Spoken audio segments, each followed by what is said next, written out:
우리 옆에 계신 분 한번 이렇게 이야기할까요? 예수님 부활하셨습니다.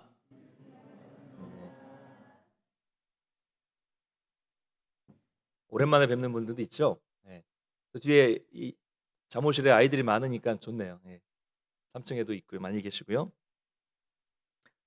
예수님이 사셨던 시대는 오늘날과 많이 다른 시대였습니다.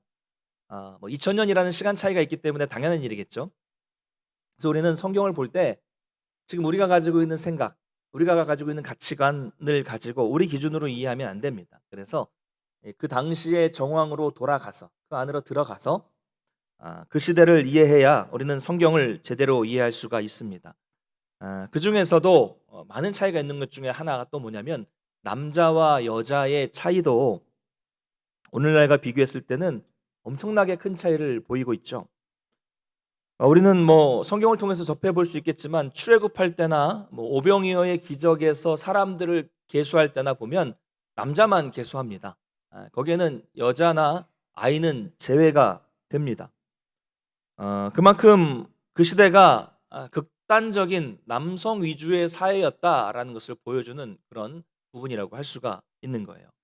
그러니까 이런 사회에서 여성들의 어떤 법적인 증언은 전혀 효력이 없었습니다. 법정에서도 여성들은 증언을 해도 효력이 없었어요.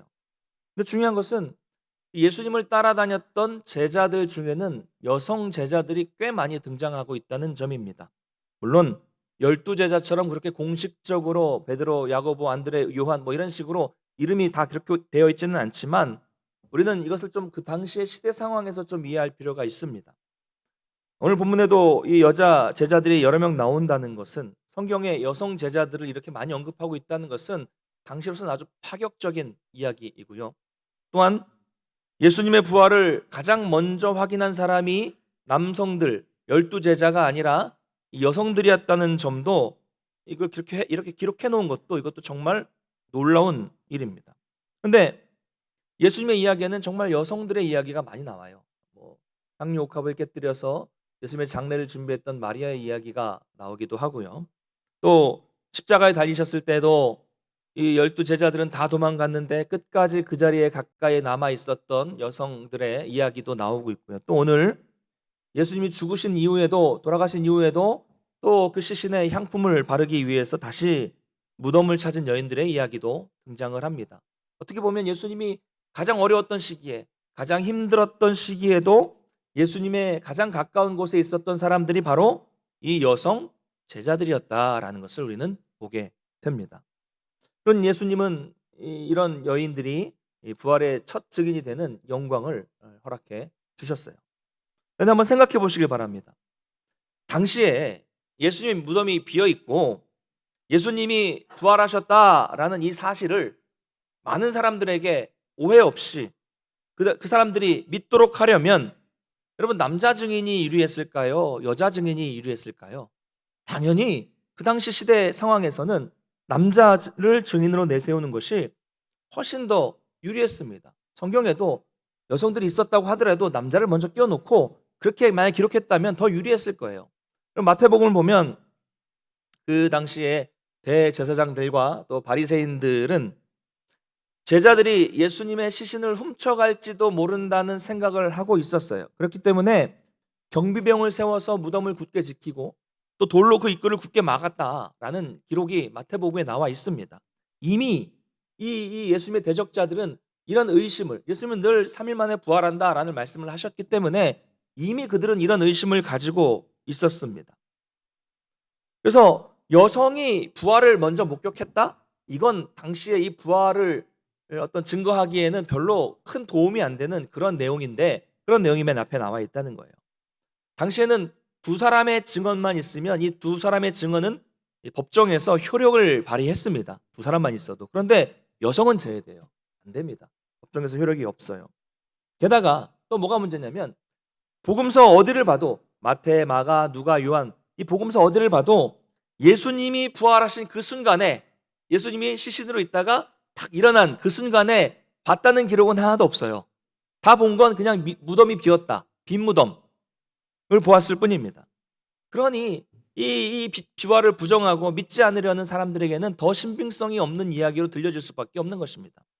자, 그렇다면 만약 부활에 대해서 좀 더 확실하게 사람들에게 증거하려면 당시의 사람들이 또 후대의 사람들이 더 확실하게 이 부활에 대해서 믿게 하려면 어떻게 하는 것이 좋았을까요? 그러니까 부활에 대한 내용을 좀 더 이렇게 기록하기보다는 좀 더 극적으로, 좀 더 재미있게, 좀 더 논리적으로, 어떤 면에서 보면 좀 표현이 그렇지만 믿을 만하게 좀 각색을 해서 살을 붙여서 기록하는 것이 훨씬 사람들에게는 듣기에 신빙성이 있지 않았을까요? 이왕이면 여자가 먼저 봤다고 하더라도 남자 제자를 먼저 앞세우거나, 혹은 당시 사회에서 아주 유력한 사람이 갔더니 무덤이 비어 있었더라 이렇게 보았다고 하거나, 아예 그냥 직접 자기가 예수님이 일어나신 장면을 보았다라고 했다면 어땠을까요? 그렇게 기록했다면. 또 예수님이 계속 사흘 만에 살아난다고 하셨으니까 사흘째 되는 날 사람들이 다 무덤 주위에 시끌벅적하게 모여 있고, 그때 제자 중 한 사람이 간절하게 기도를 하고 또 옆에서는 여인들이 찬송을 부르고, 그랬더니 갑자기 하늘이 열리더니 불이 내려와서 예수님이 계신 이 무덤 쪽에 불이 내려오더니 갑자기 예수님이 환한 빛 가운데 일어나셨더라, 그 장면을 많은 사람들이 목격했더라, 이런 소문이 났다면 온통 난리였겠죠. 목격자가 그렇게 많았다, 소문이 그래서 퍼졌다라고 한다면 예수님의 시신을 제자들이 훔쳐서 도망갔다거나, 혹은 예수님이 원래는 십자가에서 죽지 않았는데 죽은 줄 알고 무덤에 장사했다가 알고 보니 기절했다가 깨어났다든가, 이런 얘기는 나오지 않지 않았을까요? 네, 그런 생각을 하게 됩니다. 아니 저 목사 좀 이상하네, 성경을 막 각색을 하라 그러네, 이렇게 생각하실 수 있겠지만 그런 게 아니라, 제가 드리고 싶은 말씀은 그만큼 이 부활을 기록하고 있는 마태, 마가, 누가, 요한복음 다 나와 있는데요, 이 부활을 기록하고 있는 이 성경의 기록은 누가 보더라도 좀 엉성하고요, 엉성해요. 재미가 없어요. 또 극적인 내용도 없어요. 너무 그냥 단순하게 극적인 내용이 없고 엉성하게 기록되어 있다는 것을 말씀드리기 위해서 제가 이렇게 가정을 하고 있는 겁니다. 여러분, 성경은요, 어떤 극적인 요소도 첨가하지 않고 있고요, 어떤 꾸밈도 없이 그저 담담하게 그날 무덤에서 있었던 일을 그냥 담담하게 하나하나 기록하고 있습니다. 법적 효력도 없는 여인들의 증언을 그냥 논증하기 위해서 꾸미는 게 아니라, 효력도 없는데 그냥 여성들이 먼저 무덤에 갔었다, 부활을 목격했다라고 그냥 담담하게 기록하고 있습니다. 그러니까 사실 그대로 기술하고 있다는 거죠. 그럼 이게 성경이죠. 이게 성경입니다. 예수님의 부활을 인간적인 증거나 증언으로 설명할 이유가 없는 거예요. 그냥 선포하는 겁니다. 부활하셨다, 끝. 빈무덤이었더라, 끝. 부활은 인간이 뭘로 증명할 수 있는 그런 종류의 문제가 아니기 때문에 그렇습니다. 그냥 사실이에요. 그냥 그랬는데 어떡하라고요? 그러니까 소설처럼 가짜뉴스처럼 이것저것 꾸미지 않습니다. 그냥 사실을 기록한 거예요. 오히려 그것이 더 신빙성이 있는 것이죠. 이처럼 오늘 본문은 여자들이 이 안식구 첫날에 새벽에 예수님의 무덤을 찾은 장면으로부터 오늘 시작이 됩니다. 이 여자들의 이름은 10절에 나타나고 있어요. 막달라 마리아, 요한나, 야고보의 모친 마리아, 다른 여자들 최소 5명 이상이 됩니다. 근데 여러분, 한번 생각해 보겠습니다. 이 여자들이 안식구 첫날에 무덤에 간 이유는 무엇입니까? 예수님이 부활하신다고 말씀하셨으니까 그 부활을 믿어서 부활하신 예수를 만나러 간 겁니까? 아니죠. 부활하신 예수를 만나러 간 게 아닙니다. 예수님을 끝까지 따라다녔던 여인들이었지만 그들도 부활을 믿지는 못했습니다. 단지 예수님을 주님으로 모시고 예수님을 사랑했을 뿐입니다. 그러면 왜 이들이 그랬으면 일찍까지 왜 안식구 첫날이 되어서야, 그러니까 돌아가신 지 3일째 되는 날이 되어서야 무덤을 찾아간 것일까요? 예수님이 언제 돌아가셨어요? 안식일 전날 돌아가셨죠. 그리고 안식일 전날 장사되셨습니다. 그런데 다음날 안식일에는 행동의 제약이 많아요. 이동을 멀리 할 수가 없습니다. 1km도 아마 못 가는 걸로 알고 있어요. 900m? 많이 못 갑니다. 그러니까 할 수 없어요. 안식일이 끝날 때까지 잘 기다렸다가 안식일이 끝나자마자 곧바로 끝나는 바로 그 타이밍에 새벽에 무덤을 향해 달려간 겁니다. 최대한 빨리 간 거죠. 부활을 믿어서 간 것이 아니라 예수님의 시신에 당시에 이 향품을, 뭐 사람들이 시신에 바르는 향품이 있었겠죠. 그 향품을 더 바르기 위해서, 부활 때문에 간 게 아니라 예수님의 시체에 향품을 더 바르기 위해서 간 겁니다. 자, 근데 그들이 무덤에 도착했을 때 본 광경은 충격적이었습니다. 한두 사람이 옮길 수 없는, 여러 사람이 옮길 수 있는 돌문이 옮겨져 있었고, 무덤 안은 텅 비어 있었습니다. 예수님의 시신이 없어진 거예요. 충격을 받고, 그렇잖아요. 무덤이 훼손돼서 시신이 없다. 누구든 충격받겠죠. 충격을 받아서 두려워하고 있을 때 찬란한 옷을 입은 사람 두 사람이 등장을 합니다. 그러자 여인들은 두려워서 얼굴을 땅에 댔습니다. 천사들은 말합니다. 어찌하여 살아있는 자를 죽은 자 가운데서 찾느냐? 여기에 계시지 않고 살아나셨느니라. 그 다음 말이요. 갈릴리에 계실 때에 하신 말씀을 기억해보라. 말씀을 기억해보라. 말씀을 기억해보라 라고 이야기를 합니다. 자, 예수님의 시체는 사라진 것이 아니라 살아나셨다는 말이죠. 예수님이 생전에 말씀하셨던 것처럼 3일 만에 다시 살아나셨다라고 하는 겁니다. 여러분, 이게 살아나셨다는 말이 뭘 의미하는 겁니까? 2000년 전에 십자가에 달려 돌아가셨다가 그때만 잠깐 살아나셨다, 그런 의미는 아니죠. 그런 의미는 아닙니다. 사람은 혹 그렇게 해서라도 살아났다고 하더라도 뭐 몇 년 살다가 또 죽겠죠. 이 말은, 예수님은 그렇지 않다는 거죠. 그때 살아나신 이후로 지금도 여전히 예수님은 살아계십니다. 예수님은 지금도 살아계시기 때문에 기독교가 여전히 전파되고 있는 것이고요. 우리가 그 살아계신 예수님을 지금도 믿고 있는 것이죠. 아무리 훌륭하고 위대한 사람이라고 할지라도 이 땅에서 천년 만년 살 수는 없습니다. 다 죽어서 묻힙니다. 그리고 다 썩습니다. 그러나 예수님은 무덤이 없어요. 빈 무덤입니다. 왜요? 시신이 없으니까요. 부활하셨으니까요. 여러분, 그런데도 교회는, 성경은 부활, 예수님의 부활 이렇게 이야기하지만 사실 어떠세요? 부활은 믿기 힘든 이야기입니다. 믿기 어려운 이야기예요. 그렇죠? 당시 이 여인들도요, 놀랐어요. 딱 가보니까 돌문이 열려있고 무덤에 시신이 없어요. 놀랐는데 처음에는 그 놀라면서 부활하셨나? 이런 생각 상상도 못했습니다. 혹시 부활하셨나? 이런 생각 하지도 못했어요. 나중에 제자들에게 가서 알렸을 때도 제자들조차도 못 믿었습니다. 여러분, 그런 거예요. 부활은 합리적으로 생각할 때 사람이 죽었다가 살아난다는 게 이게 믿기 쉬운 일입니까? 우리는 많이 말하고 많이 이야기하고 어릴 때부터 저도 그냥 자연스럽게 믿어졌던 것 같아요. 근데 이게 사실은 믿기 쉬운 일이 아닙니다. 말씀으로 세상을 창조하신 일, 흙으로 사람을 만드시고 생명을 불어넣으신 일, 예수님이 성령으로 잉태되어서 결혼하지 않은 동정녀 마리아에게 탄생한 일, 또 예수님이 죽으시고 다시 부활하신 일, 이런 이성적인 합리적인 교육을 받고 과학이 발달한 시대를 살아가는 사람들에게는 이 부활의 이야기는 쉽게 믿을 수 있는 이야기가 아닙니다.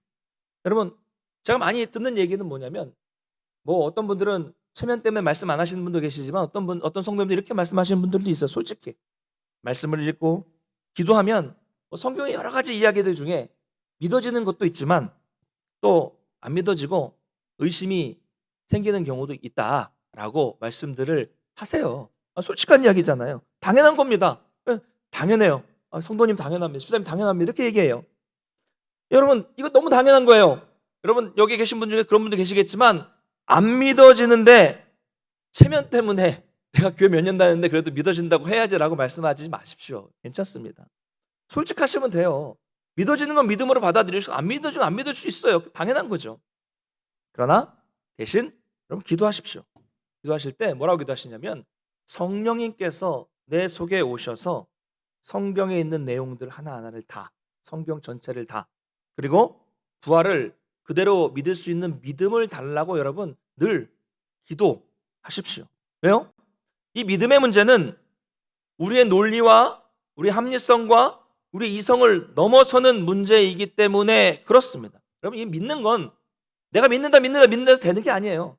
믿는다 뭐 체면처럼 해서 믿어지는 것도 아닙니다. 이 믿음의 문제는 하나님의 영역이기 때문에 그렇습니다. 기도해야 되는 거예요.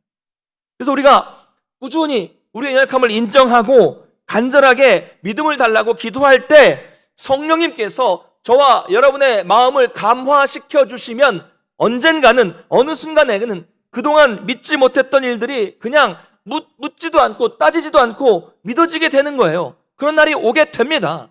그럴 때 감격스러운 눈물과 기쁨과 평강을 경험하게 될 것입니다. 할렐루야. 믿음의 문제는 하나님께 맡기는 겁니다. 여러분, 날마다 이런 은혜를 달라고 기도하시는 성도님들 되시기를 바랍니다. 자, 이렇게 천사들의 이야기를 들었어요. 이 이야기를 들었지만 아직도 이 여인들은 사실 충격과 두려움에 빠져 있었습니다. 왜 그럴까요? 부활하셨다라는 말은 들었지만 지금 아직도 이 여인들은 시신이 없는 빈 무덤만 보고 있지 부활하신 예수를 만났습니까? 못 만났습니까? 못 만났어요. 만나질 못했기 때문입니다. 여러분, 오늘날도 마찬가지입니다. 교회에 나오고 예배를 드린다고 해서 다 신앙인은 아니에요. 우리는 부활하신 예수님을 만나야 합니다. 부활하신 예수를 만나지 못하고 신앙생활을 하면 금방 넘어지고 우리 삶에는 아무런 변화도 없어요. 그러면 어떻게 하면 부활하신 예수를 만날 수 있습니까? 어떻게 하면? 방법은 이거예요. 하나님의 말씀을 기억하는 것입니다. 오늘 천사가 뭐라고 말합니까? 생전에 갈릴리에서 하신 말씀을 기억하라라고 이야기합니다. 이 말의 의미는 유념해라, 깊이 간직해서 한번 생각해라 라는 그런 의미예요. 그 내용이 뭡니까? 우리 7절 말씀을 같이 한번 읽어보겠습니다. 오늘 본문 7절 같이 읽겠습니다. 시작. 이르시되 인자가 죄인의 손에 넘겨져 십자가에 못 박히고 제3일에 다시 살아나야 하리라 하셨느니라 한데, 예수님의 말씀이죠. 제3일에 다시 살아나야 하리라 라는 말씀을 기억하라 라는 것입니다. 그래서 처음에는 이 여인들이 두려웠지만 천사들의 이야기를 듣고서 그 다음 절을 보면 8절에 그들이 예수의 말씀을 기억하고 라고 말합니다. 기억했어요. 드디어 생각난 거예요.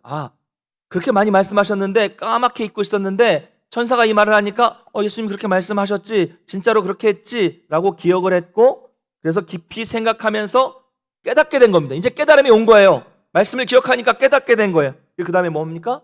이제 곧바로 돌아가서 무덤을 떠나서 이 부활의 소식을 전합니다. 믿으니까 전했겠죠? 믿으니까 이 황당한 소식을 전한 거겠죠? 기억하고 깨달아서 믿어지고, 그래서 그 다음부터 여러 사람들에게 이 부활의 소식을 전하게 된 거예요. 여러분, 예수님의 하나님의 말씀을 기억하는 것, 부활에 관한 말씀을 기억하는 것, 우리가 늘 들은 말씀을 기억하고 깊이 생각하고 그래서 믿는 것, 바로 이것이 신앙입니다. 신앙이에요. 말씀을 듣고 믿는 것이 신앙입니다. 우리가 실제로는 예수님을 사람이 사람을 만나듯이 대면해서 만나지 못한다고 하더라도 우리는 말씀을 통해서 신앙을 갖게 되는 것입니다. 할렐루야.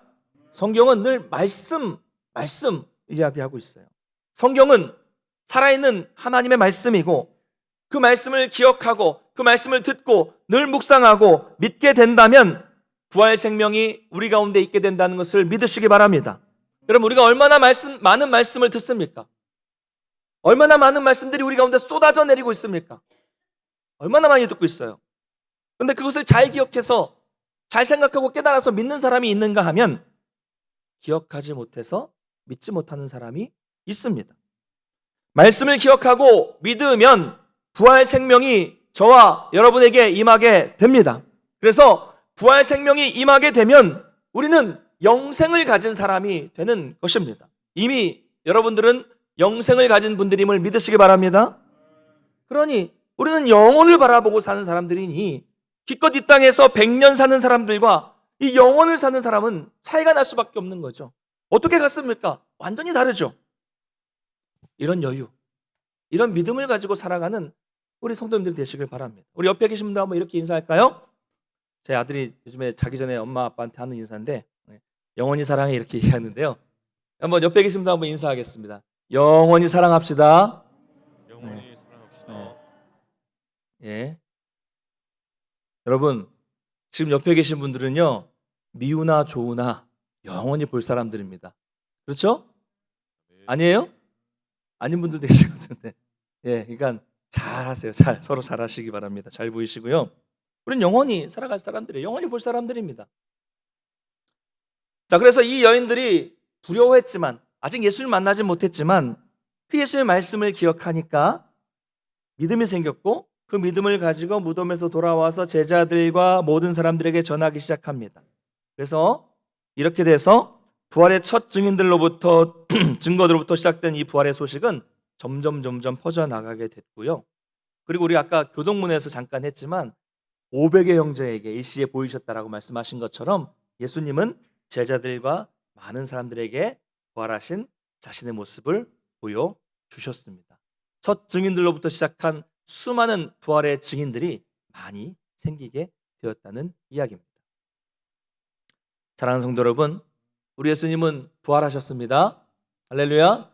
성경은 분명히 선포하고 있어요. 뭐 어떻게 논리적으로 이렇게 돼서 이렇게 설명하는 게 아니라 선포하고 있습니다. 여러분, 제가 아까 이것은 믿음의 문제라고 말씀을 드렸는데요. 논리적으로 이 예수님의 부활을 이해할 만한 여러 가지 증거들도 있습니다. 그 중에 한 가지만 살펴보면 바로 아까 말씀드렸던 것 같은 이 여인들과 또 수많은 제자들의 이 목격자들의 증언입니다. 증언을 통해서 우리는 예수님의 부활을 알 수 있습니다.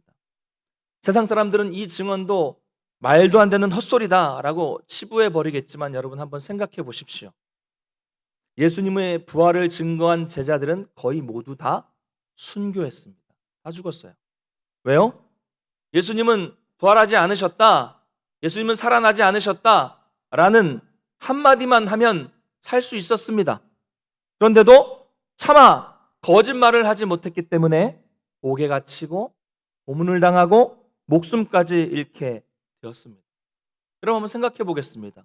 여러분 주변에 거짓말 때문에 거짓말하려고 거짓말하다가 죽임을 당하는 사람이 있을까요? 그런 사람은 둘 중 하나겠죠. 표현이 죄송합니다만 바보이거나 제정신이 아니거나 둘 중 하나예요. 그럼 베드로 사도가, 요한 사도가, 야고보 사도가, 이 사도 바울이 바보입니까? 아니면 제정신이 아닙니까? 부활이 거짓이라면 아니 뭐 그거 지키려고 순교합니까? 아니라고 하면 되지. 부정하면 살 수 있는 거예요. 그러나 대부분의 사도는 이 진리를 지키려다가 순교했습니다. 너무 확실하고 너무 분명했고 너무 실감나게 부활의 주님을 만져보고 보고 느낀 그 부활의 예수님이었기 때문에 이걸 차마 부정할 수가 없었던 거예요. 여러분, 매년 돌아오는 부활주일입니다. 이 부활주일에 우리가 인생의 길을 잠깐 멈추시고 내가 지금 어느 길에 어디쯤 서 있는가를 한번 깊이 한번 돌아보시기를 바랍니다. 무엇을 위해서 길을 걸어가고 있는가? 내가 지금 무엇을 추구하고 있는가? 내가 뭘 추구하며 살고 있는지를 한번 곰곰이 멈춰서서 생각해 보시기를 원합니다. 썩게 될 것들에 대해서만 관심을 가지고 이 땅의 것들에게만 흥미를 가지고 살지 않고 있습니까? 여러분 더 이상 이런 세상의 이야기에 미혹되지 않으시기를 바랍니다. 우리의 길은 거기가 아니에요. 이 길이 아닙니다. 우리가 걸어가야 할 길은 썩는 길, 죽는 길이 아니라 바로 생명의 길입니다. 할렐루야. 예수님의 부활로 인해서 우리에게는 생명의 길이 선물로 주어졌습니다. 부활하신 예수 그리스도를 믿는 자는 죽어도 살겠고 무릇 살아서 믿는 자는 영원히 죽지 않습니다. 할렐루야. 이것을 믿으시기 바랍니다. 여러분 기독교는 부활의 종교입니다. 여러분 기독교는 부활이 핵심이에요. 부활절만 부활을 얘기하는 게 아니라 우리는 1년 365일 부활을 이야기해야 합니다. 부활이 핵심이기 때문에. 그러나 불교나 어떤 세상 사람들은 윤회를 믿는 사람들이 참 많아요. 이게 워낙 일반화되어 가지고요. TV나 영화나 드라마를 보면 이제 뭐 이런 이야기는 단골로 등장을 하죠. 전생에 뭐 부부였던 것 같다. 뭐 이런 얘기. 뭐 이번 생은 처음이다. 뭐 이번 생은 망했다. 뭐 이런 이야기 들어보셨죠? 여러분 한번 그런 이야기를 뭐 재미로 혹시 믿고 이야기할지 모르겠지만 한번 이런 생각 해보셨습니까? 제가 이제 한 불교 철학을 한 2년 정도 전공을 했거든요. 그래서 고민을 많이 했었어요. 근데 이제 이게 내가 전생에 정말 전생이 있다고 해서 내가 전생에 꼭 다른 존재였더라면 저는 어떤 존재였을까요? 돼지? 뭐 소? 개? 예. 뭐 곤충? 예. 사람? 뭐 그럴 수 뭐 어떤 존재가 될 수 있어요. 예. 근데 내가 만약에 전생에 어떤 존재였는데 내가 이전 생이 뭐였는지도 기억을 못 하고 있다면 나는 도대체 뭐예요? 뭡니까? 제가 만약에 돼지였다고 생각하고 지금 사람이에요. 그럼 전 누구예요? 돼지예요, 사람이에요? 기억도 없어요. 그럼 저는 어떤 존재입니까? 전생, 현생, 또 후생. 이 3생의 내가 아니라면 내가 전생과 현생과 후생과 또 그 생에 내가 나인 줄 모른다면 내가 그런 존재들 중에서 서로 다른 독립된 존재라면 또 전생이든 뭐 현생이든 후생이든 그 후생이든 한들 간에 내가 나를 모르고 그렇게 해서 영겁의 세월을 한다고 한들 무슨 의미가 있어요 그게. 기억을 못 하는데 무슨 의미가 있겠습니까? 그러나 여러분 기독교는 그런 영겁의 반복에 있는 삶이 아닙니다. 끝이 있어요. 끝이 있어요. 그래서 기독교 역사관을 직선사관이라고 부릅니다. 직선사관. 시작점이 있고 끝점이 있는 직선이에요. 반대로 윤회는 순환사관이라고 그러죠. 끝이 없어요. 계속 돌고 도는 겁니다. 언제까지? 영겁의 세월을 계속 도는 거예요. 성경은 죽으면 시작이 있다가 죽으면 이 땅의 삶은 거기서 끝이다라고 말씀하고 있습니다. 이것을 신학적 용어로 개인의 종말이다라고 이야기를 합니다. 근데 또 개인의 종말은 거기서 끝나지만 육신의 종말은 거기서 끝나지만 그게 또 끝은 아닙니다. 인간의 존재는 성경의 말씀대로 하면 부활로 완성이 됩니다. 여러분, 저와 여러분에게는 찬란하고 영광스러운 부활이 있습니다. 할렐루야. 이것이 성경이 말씀하고 있는 진리입니다. 왜 우리에게 부활이 있습니까? 성경은 뭐라고 말씀하고 있습니까? 예수님이 부활하셨으니까, 예수님이 부활의 첫 열매가 되셨으니까 그걸 보고 알라는 거예요. 여러분, 나무에 열매가 하나 딱 열리면 그럼 우리 뭐라고 생각해요? 야, 드디어 저 나무에 열매가 열렸으니까 그 다음에도 또 다른 열매들이 쭉쭉쭉쭉쭉 열매가 열리겠구나라는 것을 아는 것은 일반적인 겁니다. 그렇죠? 마찬가지로 예수님이 이미 부활하셨기 때문에 그 첫 열매가 되신 예수를 보면 아, 나도 부활하겠구나. 아, 너도 부활하겠구나. 우리도 부활하겠구나라는 것을 알 수 있다는 것입니다. 자, 그렇다면 여러분, 우리의 부활은 누구에게 달려 있습니까? 누구에게 달려 있는 거예요? 나에게 달려 있습니까? 아니죠. 우리의 부활은 하나님께 달려 있는 겁니다. 이건 하나님의 영역이에요. 자, 그러므로 내 모든 것, 내 미래, 내 부활, 이 모든 것들이 하나님께 달려 있다면 당연히 우리는 하나님을 따르고 하나님께 딱 붙어 있으면 됩니다. 그래야 합니다. 그것이 비록 세상에서 손해보는 일이라고 할지라도 그냥 하나님만 따르면 됩니다. 왜 그렇습니까? 하나님이 다 쥐고 계시니까, 모든 것을 하나님이 다 쥐고 계시니까 그냥 하나님이 하라는 대로 순종하기만 하면 하나님이 인도해 주십니다. 할렐루야. 이게 우리의 믿음이에요. 이게 우리의 믿음입니다. 그러면 결국 우리는 부활해서 하나님과 영원히 하나님과 동행하게 되는 것입니다. 그러므로 이 부활 신앙을 가지고 있는 성도와 그렇지 않은 사람은 삶의 태도가 완전히 다릅니다. 여러분, 부활 신앙을 가진 사람은 겁낼 것이 없어요. 부활 신앙을 가진 사람은 두려울 것이 없어요. 세상 사람들과는 차원이 다른 삶을 살 수 있습니다. 여러분, 그럴 수 있어요. 할렐루야. 그럴 수 있습니다. 있어요. 우리는 다른 삶을 살 수 있어요. 가난하고 좀 억울하고 고통스러워도 참을 수 있습니다. 그 정도쯤은 좀 덜 가져도 우리는 행복해요. 왜 그렇습니까? 영원한 기쁨이, 약속된 기쁨이 우리에게 있기 때문입니다. 여러분, 우리가 누굽니까? 부활 생명을 가진 성도예요. 곧 하나님의 거룩한 백성. 우리는 성도입니다. 말씀을 맺겠습니다. 주 안에서 사랑하는 성도 여러분, 우리는 주님이 주신 부활의 생명으로 가득 차 있을 때, 충만할 때 이 세상을 넉넉하게 이길 수 있습니다. 어렵게 그냥 버텨내는 게 아니라 넉넉하게 이길 수 있다라고 성경은 말씀하고 있어요. 여러분, 죽음과 이 죽음의 두려움, 걱정과 근심이 가득 찬 세상에서 우리가 어떻게 살 수 있을까요? 코로나가 이렇게 오랫동안 우리를 괴롭힐지 몰랐어요. 근데 코로나가 끝나면 다 끝납니까? 아니에요. 또 어떤 질병이 우리 가운데 다가올지 우리가 어떻게 알 수 있습니까? 두렵습니다. 또 전쟁, 유일한 전 세계 분단 국가인 우리나라, 우크라이나 지금 전쟁 나는 거 보셔서 알겠지만 전쟁 나면 하루아침에 우리의 모든 것들이 다 사라져버려요. 요즘 전쟁은 그렇잖아요. 다 사라져버립니다. 이 어떤 질병이 올지 모르고 이 어떤 전쟁의 위협이 가득한 세상에서 우리가 어떻게 평안한 삶을 살 수 있겠습니까? 오늘 밤 잠자리에 누웠다가 내일이면 일어나지 못할 수도 있는 것이 우리의 삶일진데, 우리가 이 땅에서 두려움 없이 살 수 있는 이유는 무엇일까요? 바로 우리 주님이 주신 부활 생명, 그 부활 신앙 때문인 줄 믿습니다. 여러분, 우리가 두려워할 것은 이 세상에는 없습니다. 오직 하나님밖에 없어요. 이 부활 신앙을 가지고 날마다 이 부활 신앙으로 승리하는 우리 모든 성도님들 되시기를 주님의 이름으로 간절히 축원합니다. 다 같이 자리에서 일어나셔서 함께 찬양하고 기도하겠습니다.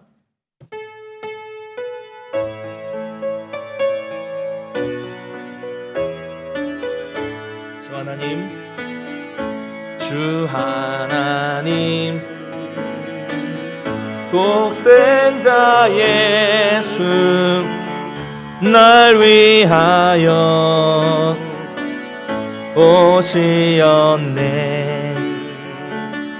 내 모든 죄 다 사시고 죽음에서 부활하신 나의 구세, 살아계신 주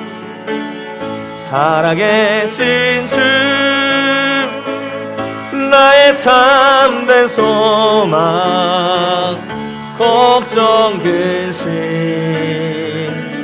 전혀 없네. 사랑의 주 내 갈 길 인도하니 내 모든 삶의 기쁨 늘 충만하네. 주 안에서 거듭난 생명, 주 안에서 거듭난 생명, 도움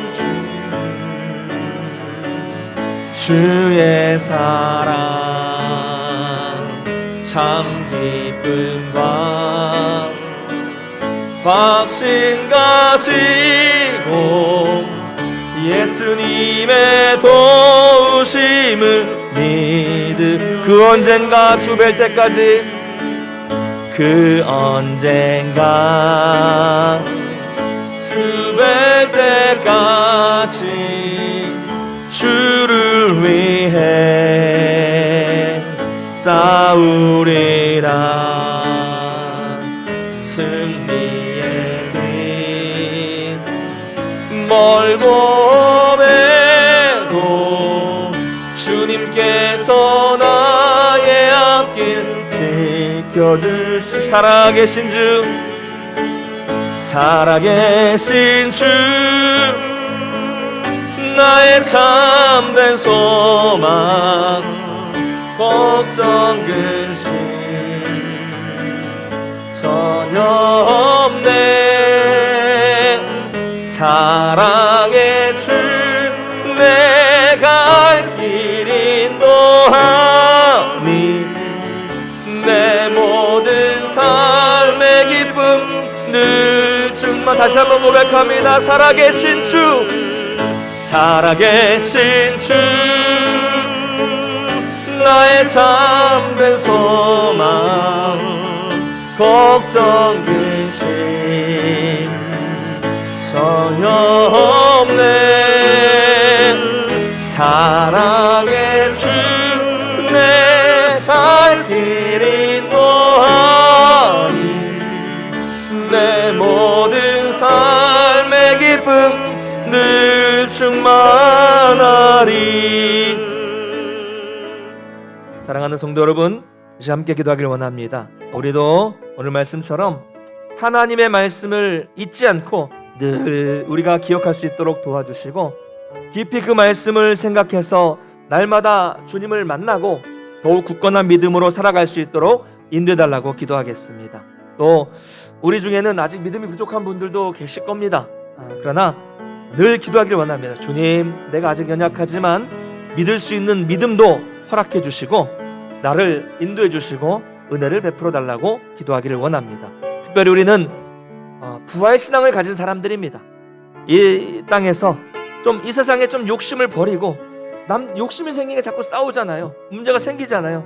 좀 우리가 좀 양보하고, 또 우리가 이 부활 신앙을 가지고 좀 여유 있는 삶을 살 수 있도록 도와주셔서 우리가 이 땅에서 부활을 증거하는 삶을 살고 저 영원한 천국을 사모하면서 정말 주님 때문에 풍성한 삶을 누리는 우리가 되게 해달라고 그렇게 기도하겠습니다. 속히 전 세계에 코로나가 종식될 수 있도록 기도해 주시고, 다시금 우리의 예배가, 우리의 신앙이 회복될 수 있는 은혜를 허락해달라고 오늘 말씀을 기억하면서 우리가 다 같이 한 마음으로 기도하며 나가겠습니다. 같이 기도합니다. 사랑의 하나님 아버지, 하나님 감사를 드립니다. 오늘도 주님 앞에 나와서 이 부활의 기쁨을 누리며 감사하며 예배드릴 수 있도록 도와주시고, 또 말씀을 통하여서 우리가 다시 한번 부활의 신앙을 가지고 이 땅을 어떻게 넉넉하게 승리할 수 있는가를 또 깊이 결단할 수 있도록 인도하시니 정말로 감사를 드립니다. 주여, 우리가 하나님의 말씀을 늘 듣는데 이 여인들처럼 기억할 수 있도록 도와주시고, 그 말씀을 깊이 기억하고 깊이 생각하여서 날마다 우리 주님을 만나고 더욱 굳건한 믿음으로 살아갈 수 있는 은혜를 주셔서 우리가 말씀을 기억하도록 주님 도와주시고, 말씀을 기억할 때 깨달을 수 있도록 지혜와 명철을 주님 허락하여 주시옵소서. 아직 믿음이 연약하고 부족한 분들이 계시다면 하나님 말씀을 들을 때마다 우리 성경을 그대로 믿을 수 있는 믿음을 허락하여 주시고, 하나님 더욱더 굳건해지는, 더욱더 정말 든든해지는 믿음으로 살아갈 수 있도록 도와주시고, 우리가 이 땅을 살아갈 때 세상 사람과 다른 좀 여유 있는 부활의 신앙을 가진 성도로서의 삶을 살아갈 수 있도록 도와주셔서 이 세상의 욕심, 이 땅의 욕심들을 버리고 이 부활을 증거하는 삶, 우리 삶을 통해서 주님을 증거하는 삶, 좀 영원한 천국을 사모하며 사는 그런 풍성한 삶을, 여유 있는 삶을 살 수 있도록 도와주시고, 우리가 가진 것들을 주변으로 나누는 복된 삶이 될 수 있도록 인도해 주시옵소서. 주님, 이 땅에 코로나가 속히 종식될 수 있도록 붙잡아 주셔서 우리를 불쌍히 여겨주셔서 다시금 예배와 우리의 신앙이 회복될 수 있도록 붙잡아 주시고 하나님 인도해 주시옵소서. 주여, 우리를 불쌍히 여겨주시고 주님께서 함께 해주시는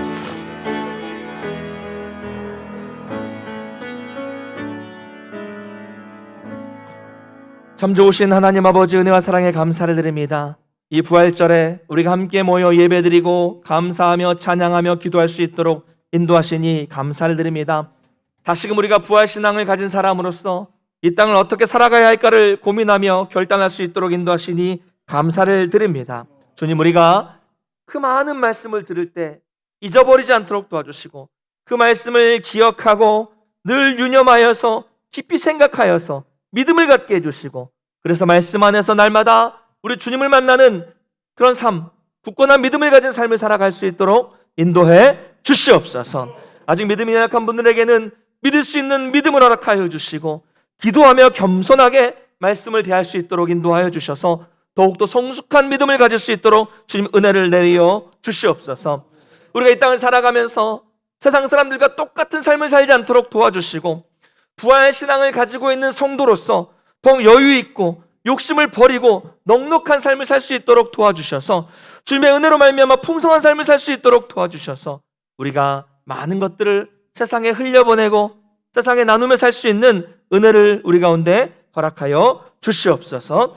주님, 우리를 불쌍히 여겨주셔서 속히 이 코로나가 종식될 수 있도록 붙잡아 주시고, 다시금 우리의 예배가, 우리의 교제가, 우리의 신앙이 회복될 수 있도록 주님 붙잡아 주시옵소서.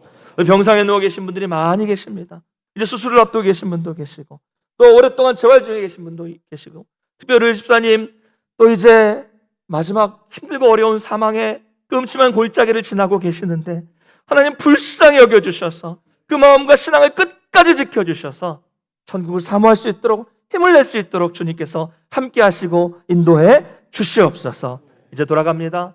한 주간도 하나님께서 은혜 베풀어 주셔서 우리의 하루하루의 삶이 우리 주님과 동행하는 복된 삶이 될 수 있도록 도와주시고, 부활의 신앙을 가진 성도로서 저 천국 하나님의 나라를 사모하며 힘있게 승리하는 복된 한 주가 될 수 있도록 도와주시옵소서. 감사드리며 예수님의 이름으로 축복하며 기도드리옵나이다. 아멘. 이제는 우리 주 예수 그리스도의 은혜와 하나님 아버지의 크신 사랑하심과 성령님의 교통케 하시는 역사가 이 땅에서 부활 신앙을 가지고 거룩한 성도로 삶을 살아가기를 결단하는 모든 성도들 머리 위에, 가정과 일터와 자녀 위에, 제 몸된 교회 위에 이제로부터 영원토록 함께 있을지어다.